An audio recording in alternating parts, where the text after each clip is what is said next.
Hey y'all, I'm Jeremiah from MarineMax Sarasota, and I'm standing on board one of the very few boats we actually have in stock. This is a 2021 Sea Ray 190. Guys, this is the 19-foot outboard, and I have to say the way we have this one optioned is right. It is done well. You can see the sea deck everywhere throughout. Guys, really pretty look and very classic with that faux teak look that it has going on, and it blends obviously with this beautiful dune interior.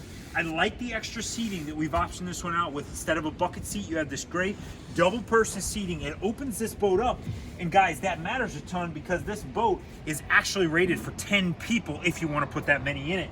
It also has the right option at the dash. Excuse the water droplets from being washed, but this boat has the 5-inch GPS with the gauges on the side. That's my favorite.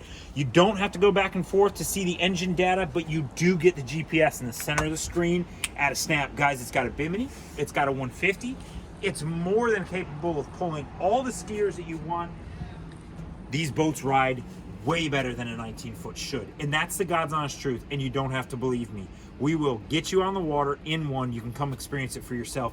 Guys, this is MarineMax Sarasota. I'm Jeremiah Long, and this is our 2021 190 SPX, one of the only ones in the nation. Hey, if you like this or you want to hear about inventory that's coming, guys, grab the link in the subscription, like, subscribe. We love it for the YouTube channel. Appreciate you guys. Catch you later.